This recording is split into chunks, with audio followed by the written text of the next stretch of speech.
Hello friends, आज मैं धारा 397 आईपीसी के बारे में चर्चा करने जा रहा हूँ। धारा 397 आईपीसी क्या कहती है? लूट या डकैती करते समय अगर कोई बदमाश चोट पहुँचाता है, यानी इंजरी पहुँचाता है, गंभीर चोट, ग्रीवियस इंजरी अगर पहुंचाता है तो फिर वो क्या होगा? धारा 397 आईपीसी।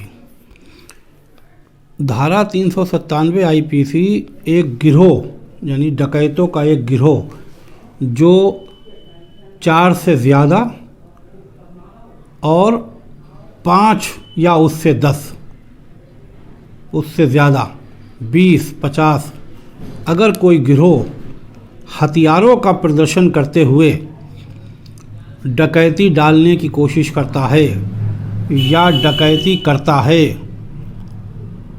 या लूट करता है और उसमें वो चोट पहुंचाने का भी प्रयास करता है, मृत्यु का भय दिखाता है, हथियार लहराते हुए डकैती डालता है, तो वो क्या होता है? 397 आईपीसी का अपराध होता है। मतलब डकैती करते समय घातक हथियारों से लैस होकर अगर 5 डकैत या इससे ज़्यादा डकैत कहीं पर घुसकर या सड़क पर या कहीं पर भी डकैती डालने का कोशिश करते हैं या डकैती डालते हैं, माल लूट लेते हैं या लूटने का प्रयास करते हैं या चोट पहुंचाने का प्रयास करते हैं या पहुंचा देते हैं, तो फिर वो क्या है? 397 आईपीसी का अपराध है।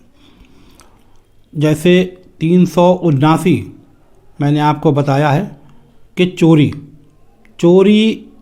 और लूट के बारे में भी मैंने आपको बता चुका हूँ कि चोरी और लूट करते वक्त अगर हथियारों का प्रदर्शन कर दिया, यानी हथियारों से लैस होकर चोरी या लूट करी, तो फिर वो चोरी या लूट नहीं रह जाएगी, वो क्या हो जाएगा?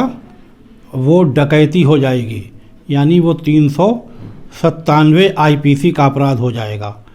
या वसूली कर रहे हैं, एक्सटॉर्शन या जबरन वसूली कर रहे हैं, धमकी देकर वसूली कर रहे हैं, लेकिन आदमी 5 से कम हैं, यानी जो वसूली करने वाले बदमाश हैं वो 5 से कम हैं, यानी 4 हैं या 3 हैं या 2 हैं, और वो वसूली कर रहे हैं और वसूली करने के लिए धमका रहे हैं और धमकी देकर, जान की धमकी देकर वसूली कर रहे हैं, तो वो जबरन वसूली का मामला बनेगा, एक्सटॉर्शन का मामला बनेगा, वो 397 आईपीसी में कवर नहीं होगा।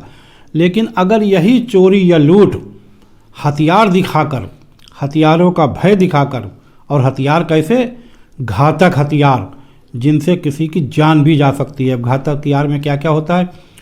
घातक हथियार में तलवार भी होती है जिससे गर्दन काटी जा सकती है, चाकू भी होता है जिससे गला काटा जा सकता है, चाकू मार के हत्या भी की जा सकती है, या फिर तमंचा, बंदूक, राइफल, ऐसी चीज़ें जो हैं जिससे आदमी मृत्यु को पहुंच जाए, ऐसी चीज़ें, ऐसे हथियार दिखाकर अगर चोरी या लूट या जबरन वसूली की जाएगी तो फिर वो क्या हो जाएगा? 397 आईपीसी का अपराध हो जाएगा।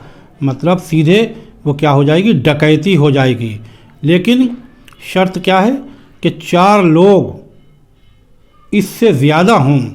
4 लोग ये काम करेंगे 397 आईपीसी नहीं लगेगी, फिर वो दूसरी सेक्शन आ जाएंगी, चोरी लगे या लूट लगे, जो भी लगे।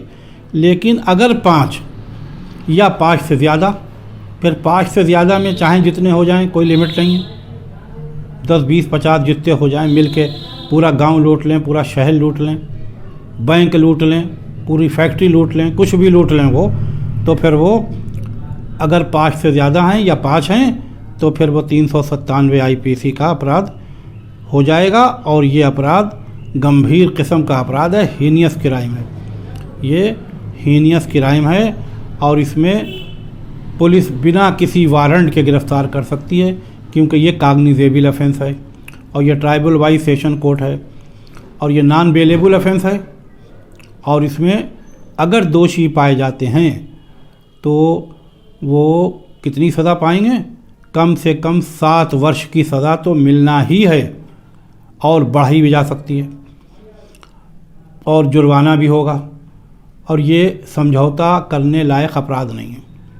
कोई ये चाहे, अगर वो डकैत जिन्होंने डकैती करी है वो चाहें कि जिसके यहाँ डकैती करी है उससे मिल के उसकी खुशामद करके या उसे पोर्ट फुसला के वो अगर चाहें कि उससे किसी तरह से मेल करके मुकदमे को समझौता करके ख़त्म करा लें, ऐसा नहीं है, क्योंकि ये कंपाउंडेबल अपराध नहीं है। ये सेक्शन कंपाउंडेबल नहीं है, यानी अपनी मर्ज़ी से पार्टियां आपस में समझौता नहीं कर सकती हैं जब तक कि संबंधित अदालत इसकी इजाज़त ना दे दे, अनुमति ना दे दे, जब तक ये समझौता नहीं कर सकती हैं।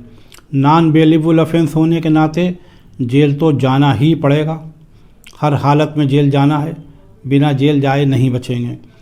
तो ये धारा 397 आईपीसी की सिंपल और शार्ट परिभाषा है। इसमें डकैतों का गिरोह होता है, यानी गिरोह का मतलब होता है कि 4 से ज़्यादा, 5 या फिर इससे भी ज़्यादा अगर हैं तो फिर वो 397 आईपीसी में डकैती का अपराध कहलाएगा, वो डकैती होगी। ये वीडियो यहाँ तक देखने के लिए आपका शुक्रिया, धन्यवाद। और अगर ये चैनल आपने पहली बार देखा हो तो सब्सक्राइब कर लें, और अगर वीडियो पसंद आई हो तो लाइक करें, शेयर करें। Have a nice day.